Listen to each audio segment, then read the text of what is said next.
Hello, welcome to the Land of Yak Yak. My name is Laurel, and today I am going to be sharing my current homeschool kindergarten reading routine. It consists of a warm-up, a lesson, and writing practice. So first, just so you know how we got to where we are, let's just talk very quickly about what we did before our current routine. So what I've done with him so far, firstly, all of preschool, we practiced the 26 letters of the alphabet and all their sounds and letter formation.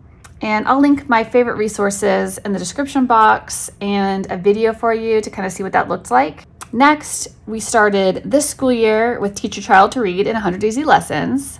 I had such success with it with my second son that I wanted to do it again, but he really only made it to about lesson 43. He was starting just to get really overwhelmed with, like, he would see this and this would just be like, oh, he would just get like, look how long it is. And he just really wouldn't want to do it. He did so well with his letters and learning all the sounds that every letter makes individually.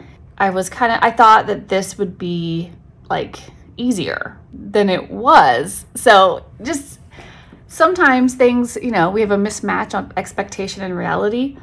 This was kind of one of those things, but I think that's fine. I was like, whatever. He was getting kind of overwhelmed with this. That never happened with my second son. He just was like really motivated to read. He was like all in it. He looked forward to doing this every day. I will say, I think a really big key to being successful with anything is consistency, right? So I really did make an effort always with both of the boys to do a lesson, you know, do it every day. I mean, we don't do a new lesson every day because we would stay on the same lesson, like we may repeat it, right? Until they really had it, whatever they were decoding. That's as far as we made it. And then, so now I've switched him over to the McGuffey primer, and we're just gonna start over from the beginning with it, which we were gonna do it anyways. And, you know, the first lesson is just, you know, and cat, rat. They've got the letters pulled out, right? So we can practice those specific phonemes, ak, dutton, ert, and then put it together. There's like 2 phrases and then there's 2 sentences. Pretty simple.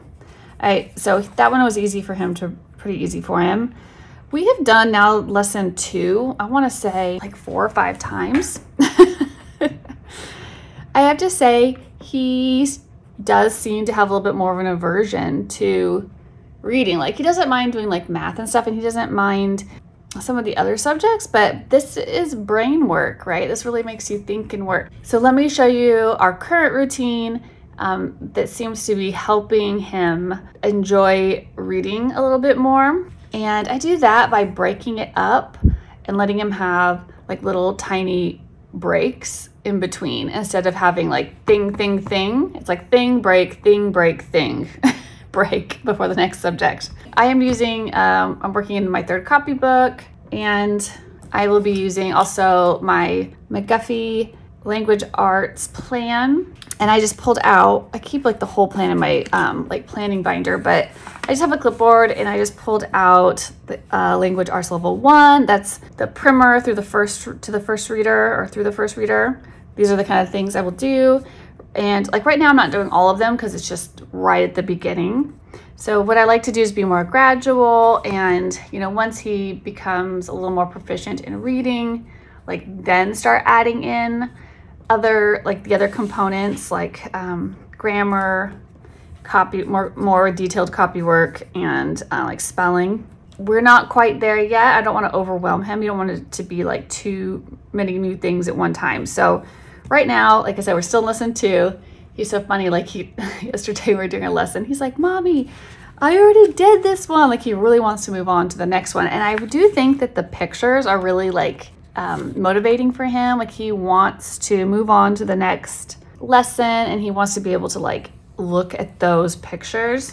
This is like one of my favorite parts, is the picture study part, so they can look. I use our magnifying glass paperweight. I'll link that. People always ask me about this, so I will link it in the description box for you. Actually, this is the second one of these we've bought. The kids, I can't remember what happened, but they like broke one of the first one I got, and I liked it so much I went and bought it again. But yeah, I do follow my language arts plan here. So like on the first Monday, it's Monday through, you know, a 6-day week, but you can do it however it works for you. I start with a warm up. So I am doing, since I'm using both this resource, you know, and these right now, let me open it up. So there's just a page for all his subjects in his notebook. So it's just an open and go thing. So this is the third copybook out of 5. And each copybook is progressing, has a page like this on the reading page, which is the alpha phonics progression. So like the first copybook was the alphabet, just the regular, you know, 26 letters. The second one, I just remembered I had these like printed out. So the first copybook, all right, looks like this. The cover does. And there's that page. So that's like preschool level. Second copybook, okay, it was this set. And this was when I started the alpha phonics progression. This is how they introduce these phonemes and phonograms. I'm just kind of teaching him these on his own. It's not necessarily matching up perfectly with the McGuffey reader, but I don't mind. It's because if anything, it's just previewing things. Just like I taught him the alphabet and all the sounds before I was reading them. He was reading them. Do you know what I mean? So I'm just showing him these ones so that he maybe already knows them when he sees them. It's time to decode them in words. And oh, and these all have, the printable versions of these all have the printable flashcards for those as well. I'll show you how I keep them. I printed them all in separate different colors. So since he's on the second copybook and it's like the second of these, so you can see the second copybook flashcards I printed on pink. So, you know, I taught him that TH has 2 sounds, th and th, right? Th is the most common, th is the second most common. And I do like to give him a little example words like the and think. And I have him try to pronounce those words. And we're also practicing, you know, enunciation and stuff and making sure that they're pronouncing them right and hearing them right. This will really, I think, help them with their spelling when they start writing and spelling, because they'll hear words, and if they're mispronouncing them, then they'll spell them wrong. You know, like if they're saying with instead of with, right? Or teeth instead of teeth, they'll be spelling it wrong. So I want to take this time, while we have lots of time, to really practice and make sure that they're hearing the sounds correctly and pronouncing them correctly, so that hopefully they'll spell them correctly in the future. Anyway, so I mixed, now that we're on to copybook 2, now we've got all of those, right? So we're always constantly reviewing. Okay, so now in the third copybook, we've moved on to these. These are the new ones. So these are the ones we practiced the most. And this is the funnest part of the reading routine is the warm up to me. So let me show you. He is a kid. This is a cat tail, by the way. I can't keep them off the school table. Let me show you my weekly routine and how I use, right, like these things for our warm up, okay? Okay, so first off is usually on Monday, I like to do a right pile, wrong pile with the flashcards. So our warm up is I just hold it up, and you know, sometimes I hold up how many fingers to show like 2 sounds, right? First sound, right? Anyways, I just distribute them into right pile, and if he struggles with it, if he gets it wrong, in the wrong pile, because I want to give it some extra review time. So this week I ended up with, so it's the current and it's the previous, and you can see I ended up with this many that I felt like he could benefit for a little extra focused practice with this week. So I've identified those ones. I like to store them. So if this was the right pile and wrong pile, I'd probably take the ones I was gonna be focusing on this week and just turn them like that, so they're poking up. And then I just store them back in their envelope like that. And then I just keep them usually on his book stand, so they're just always at arm's reach, since we use them like almost every day. And that would be the warm up for day 1. And I'd be like, good job. And then I might tell him, okay, you got a 5-minute break. And he usually has something he's kind of working on during the day. Like he's like kind of has a continuous game he's playing or something he's building or doing. So I let him have that kind of over in the corner of the room. And so you go there for 5 minutes. I might get up, you know, check on his brothers, what they're doing, go make another cup of coffee, change a little laundry, right, and come back. I'm like, okay, let's come back for your lesson time. The other thing I do to say like Tuesday, let's say it's Monday, I've identified what I want to focus in on for extra practice. So the next day though, I'll do memory, play a game of memory with the lesson words.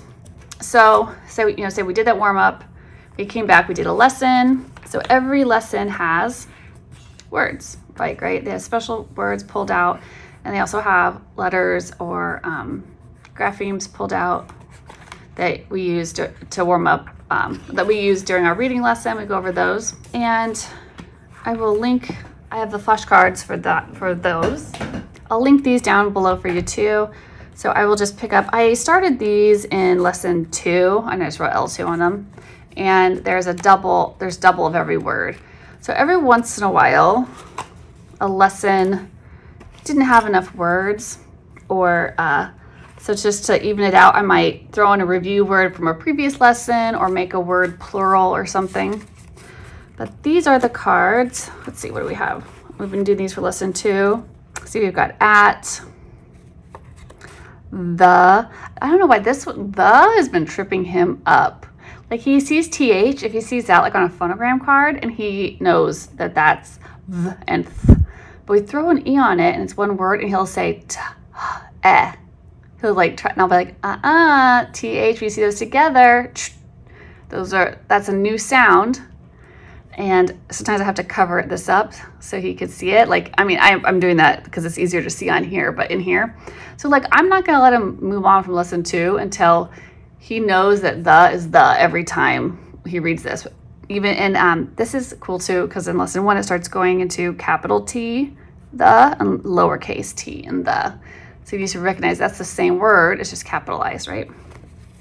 Okay, so we had the, see, at, rat,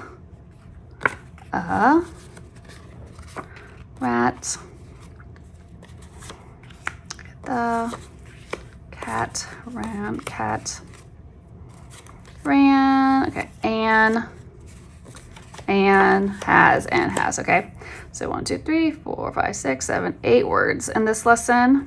And I will play memory with those with him on that day. He loves to play memory. This is how he learned his letters and all his letter sounds. But we just slowly added them in, so he loves it. We played that on that day. Then on Wednesday, we play roll, say, trace, or roll and read. But so really fun. This is really fun for him. So he's at that age where he's liking choices and to feel like he's not always just receiving instruction, but that he's has some input. So I'll grab some colored pencils. Sometimes I grab a couple like this, like just like give him, don't give him too many choices. Take forever. I say, okay, pick a color. And so then he'll pick whatever color, and then I'll pick a color. And that's how we keep track of where we are. And then I have some game pieces here.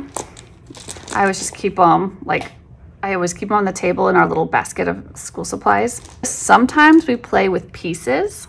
You know, you can just move the pieces around, but lately, because I want him to be able to, I want him to get the extra tracing. So we each get a die, and we just take turns. We, start here, rolling, whatever you roll on. We say roll a 3, and this is ang, right? And as soon as make sure he can say it correctly, and then he traces it, and then the first one to get to ch at the end is the winner, and they get to put a star on their color. So he actually won yesterday, so that's his star color. Every once in a while, I will be talking him through like sky, and I'll write a word so he can see sky, and just give him a little visual of it. Like I want to see spot. I see sp at the beginning of the word and the end of a word, wasp. So I try to always use words that he knows and that are in his vocabulary and that he can say correctly. So somebody asked me once when I was talking about these cards, and I said that sometimes I write words, and like, how do you know what to do? That's what I do. I try to show them that sound in different positions if I can, at the beginning or end of a word. School, for the CH says k, because school is a word he knows. And, chef, chin. So yeah, I tried a bulb for LB, ulb, and then we'll say like bulb, light bulb. So yeah, I'm trying to use things that are already in his vocabulary. He knows antiques because we go to the antique store with Mom. That's Mom's favorite place to blow money. I'm always looking for those old books, aren't I? Sat, because it's a simple word. He says it correctly. Sat, and S-O always says its first sound in the first position. And it only can say its second sound at the end of a word. His, right? He knows that word. Anyway, so that's how I choose them. Already in his vocabulary, and he pronounces them correctly, and he knows what they mean. That's part of that, mapping it to their brain. It's really helpful for kids to, if they understand the word, they know what it is, they can picture it in their mind, they're more likely to remember the spelling. Okay, so that's roll, say, trace. Every once in a while, I have us go, if I have lots of time, let's go there and back, if you want to make it longer, right? All right, and then on Thursday, we play Go Fish with the lesson words. So I start out, this is kind of modified, you don't have as many, is I deal 3 and 3. Obviously you're only going to be finding 2, right, in the draw card. And we just play Go Fish, and that'll make him read the words. So he's reading the whole time, right? He's got to read the words and know what they are to know what to ask for. And if he, go fish and he draws it, he's got to read the word to know if he drew what he asked for, because then he gets a bonus turn, right? He gets to go again. Okay, so Go Fish. And then we on Friday to play Spin and Say. So I just made, I know I showed this before, I just made a home spinner. So it's just a piece of cardstock, and I just went, and made a circle in PowerPoint or whatever. And then I had some laminating sheets, just from Walmart, the kind that are just one-sided that you just, you stick them on there. Cut it out and used a brad and a paper clip, right, to make a spinner. And what we like to do, so remember those words, remember those blends and phonemes that I thought needed more practice. So we just do a couple rounds like this. I just go like this.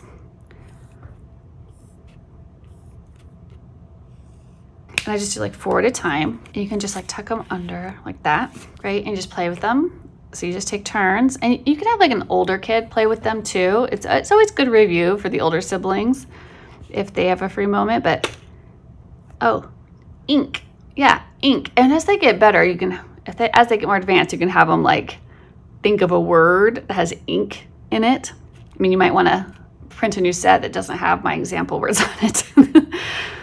Or sometimes I write clues, it's the third sound of I. So I wrote, I don't know if you can see that, there's a little 3 above the I, because I is I, E, right?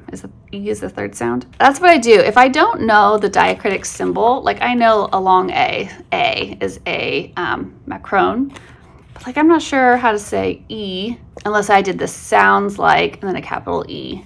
In the brackets with the big E in the middle sounds like E. That might give it away, but sometimes I say it's the third sound of I. And they just learn through repetition what that is and to think it through. But eventually, you'll probably be able to take that away, because they'll just know I-N-K is, we say that ink. Those are kind of we call them glued sounds. You see that as that's a pattern, a spelling pattern. Ink is a word, ink, pink, stink, wink, shrink, blink. Whenever you see I-N-K, you just know that little segment says ink. So, okay, so if they get it, oh good, then it goes in their pile, right? And then you just replace it and keep playing until you're out of the pile, and then just obviously whoever has the most cards is the winner. And then on the last day, I'd like to play same thing, the spin and say with the lesson word flashcards. So we just do the same thing, same thing. And you don't necessarily have to build this. You can always make any type of spinner you want. You could just make a circle, put the cards, just put them down And you can just use a paper clip. I've used a bobby pin, like just whatever you have, just to hold it right that with the tip of your pencil, right? And you can do it that way. You can do that way too, and just have whatever card it's closest to pointing to. I mean, those are good for siblings to do together too. So then, like I said, so we do one of those warm-ups, and then I refer to my McGuffey language arts, primer level. And right now we're just doing the reading and the writing and the oral grammar, right? And then we like to have a day like when the student turns it around and the student asks you questions, right? Say, okay, now you ask me questions about the story. Tell them, you're the teacher, you teach me about this. Okay, so part of what comes with this plan, the primer that's helpful, is I did make a primer scope and sequence. So I just put what phonics, we were going over. I thought this would be good for just have for records too. And then whatever oral grammar focus. So for like lesson 1, I would just point out like that's a period, right? At the end of that means it's the end of thought. Proper nouns, they introduce in lesson 2. So say, hey, look, names are capitalized. And you can like point out how when we write their name, the first letter is always capitalized. And it's like for Bo, I'm like, see how we write a big B for your name? The same with Anne. Anne has a capital A, a big A for her name too. Whenever we write people's names, the first letter is a big letter or a capital letter. I mean, obviously try to put it into whatever terms make sense for the age or developmental level your child is at. It depends on when you're starting this, right? And then I have a grammar chart where I can document what we actually did go over. So it's kind of like, well, that's what's recommended or what I thought, those are possibilities, but we can always fill this out for what we actually did talk about, or if it's an older student, you can have them write it in. So as much as you can, you just want to do orally at this stage. For the writing section, the copybooks come with a writing section. So I just, especially if there were words that they needed to focus on, like that they struggled with, like he was having, like he would read the, but then when it was capitalized, it was like he wouldn't recognize it. So I made sure that he practiced both forms of the word the, and I wanted him to practice that capital A. And then I just tell him, so I just write down quickly what I want him to practice. And I mean, that wasn't always that many. When it started out, I was just maybe doing like 2 words, like am and an, And what seems to be working the best for him is to do, so I write it here just so we can see it and we read it, at the, ran, has, and. But on the practice line, I write it. So I say trace it. So he's supposed to trace over mine. And then I say write it, and I write 2 little lines for spaces, right? So he write on spaces, trace it, write it, trace it. Trace it, write it, trace it, trace it, write it, trace it, right? And I tell him to circle what he thinks, so I let him do that on his own. I walk away, I usually go do something else while he's doing this. I say, when you're done, do your very best, circle the ones that you think you did the very best job on, and then tell me, and I come back and look, right? So I circled some of the things I thought he did really well on, and then I also circled some things that I was like, oh, you don't want to go underneath those lines right there, right? Something I want him to practice for next time. Usually I use the 2 color method, like everything good in one color and everything like to correct in another color, but I try to have more good than bad color. But this day I think I was in a hurry. This was like it was yesterday. I was kind of in a hurry. Okay, and then of course when they're done reading, they always get to do this. I forgot to say, on the first day I cover up the picture, because I noticed that kids do a lot of guessing what the words are by looking at the picture, or he does, or my kids did anyways. And I wanted them to really just focus on the words and sounding out the words, decoding them, and not guessing based on a picture. So once they've read it one time, after that, it doesn't matter, but just the first day of a new lesson, I cover it up. And then when they get all the way through it, ta-da, you might get to see the picture now. And so it's kind of like, a reward too. And then they get to use their magnifying glass to look really closely at it, because I've talked about this a million times, but the illustrations are really, really good in the revised edition. All right, and we just do that until you can read that smoothly and with confidence every time. Once they get pretty good at it, but I want to make sure that they're not just memorizing it. But I'll say point to the word rat, and then have them point to all everywhere where they see the word rat. Point to the word ran, right?